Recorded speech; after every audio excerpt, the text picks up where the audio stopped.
Selamat datang di serial video pembelajaran PAMSIMAS. Pandemi COVID-19 mengubah cara kita berkegiatan, termasuk pada pelaksanaan program PAMSIMAS.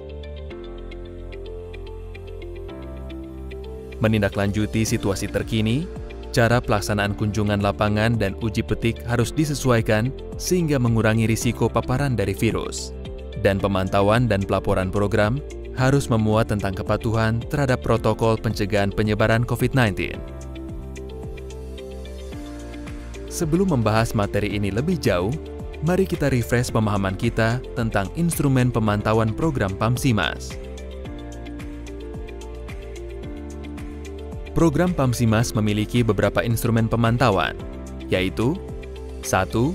Rencana Kerja Tahunan atau Annual Work Plan (AWP) yang terdiri dari uraian kegiatan pada setiap tingkatan, pelaku kegiatan, dan jadwal pelaksanaan kegiatan. Rencana kerja ini merupakan acuan utama dalam pelaksanaan kegiatan.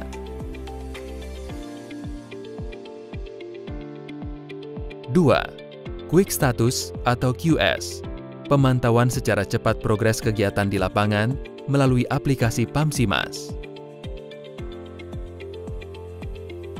3.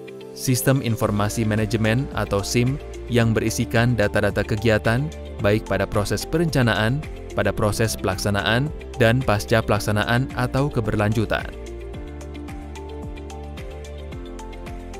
4. Layanan Informasi dan Pengaduan atau LIP.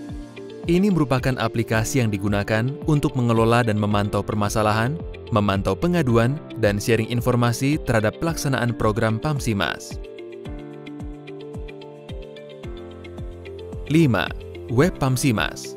Web ini bisa digunakan untuk mendapatkan berita-berita, artikel, foto-foto pelaksanaan, dan profil kegiatan pada suatu daerah. Melalui web PAMSIMAS juga bisa diakses pedoman, juknis, POB PAMSIMAS, aplikasi SIM, dan aplikasi LIP, serta aplikasi pendukung lainnya. 6.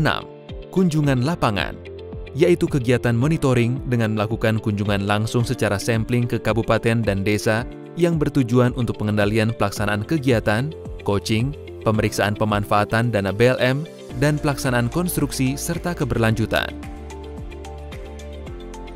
Kegiatan kunjungan lapangan ini bertujuan untuk memastikan pencapaian kualitas dan pemenuhan prinsip-prinsip program. Kegiatan kunjungan lapangan ini terdiri dari 1. Kunjungan lapangan uji petik.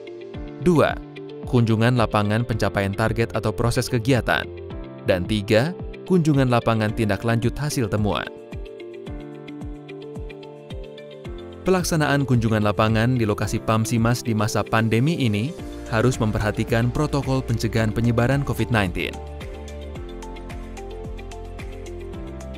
Untuk kegiatan uji petik, apabila pembatasan atau tidak bisa melakukan kunjungan secara langsung, maka dapat dilakukan melalui telepon, video call, video conference, pesan SMS, pesan elektronik atau email, melalui fasilitator atau KKM, atau KPSPAMS, atau masyarakat, untuk melakukan wawancara dengan pelaku atau pemanfaat atau calon pemanfaat, serta pemeriksaan dokumen dan pengecekan kondisi lapangan.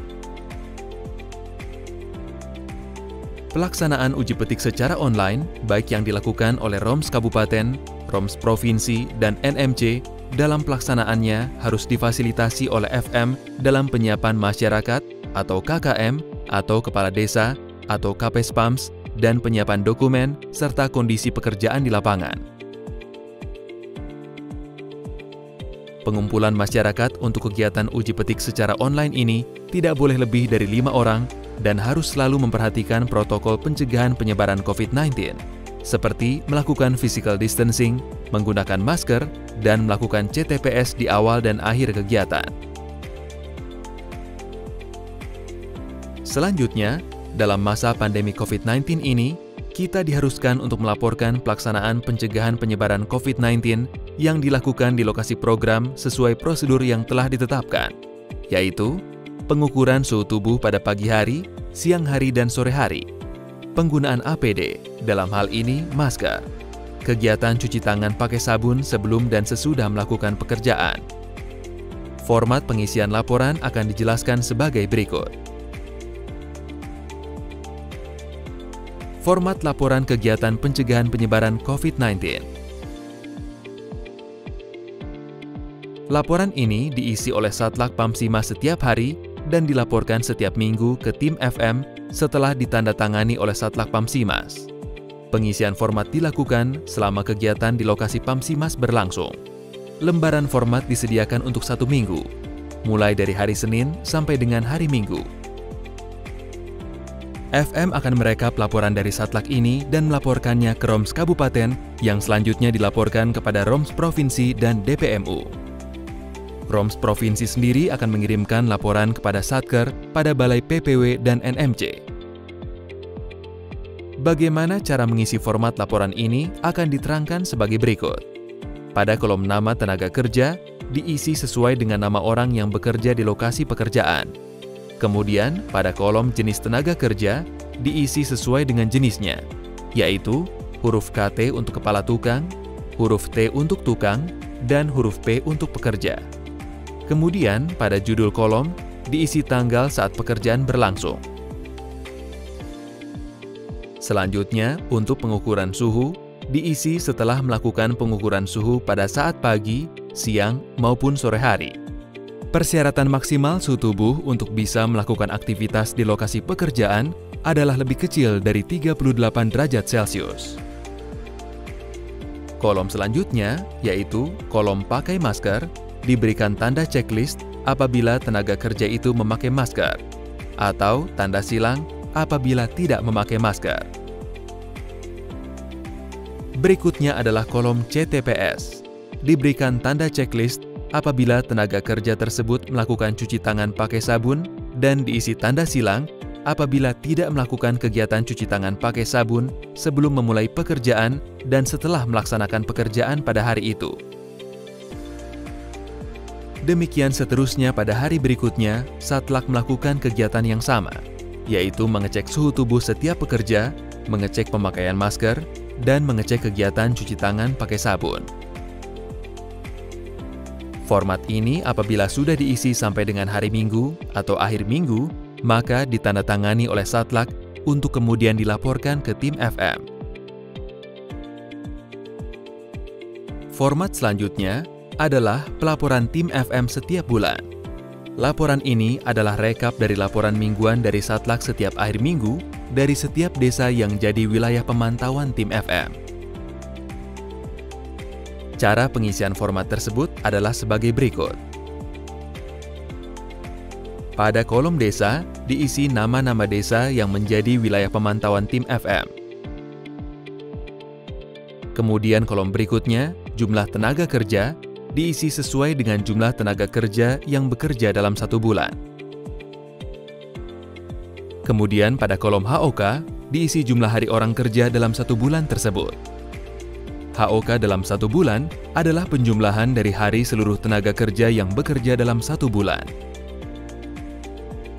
Selanjutnya untuk masing-masing desa, diisi rekap dari hasil pengukuran suhu, berapa kali jumlah pengukuran suhu, berapa yang memenuhi syarat, dalam hal ini adalah lebih kecil dari 38 derajat Celcius dan berapa yang tidak memenuhi syarat. Demikian juga untuk pemakaian masker, berapa orang yang memakai masker dan berapa orang yang tidak memakai masker. Pengisian kolom pengecekan CTPS juga demikian. Diisi dengan jumlah berapa orang yang melakukan cuci tangan pakai sabun dan berapa orang yang tidak melakukan cuci tangan pakai sabun. Karena laporan tim FM ini adalah rekap pemantauan dalam 1 bulan, maka jumlah dari pengecekan suhu, pemakaian masker, dan CTPS harus sebanding dengan jumlah HOK atau hari orang kerja. Format ini ditandatangani oleh semua tim FM dan diketahui oleh fasilitator senior atau FS.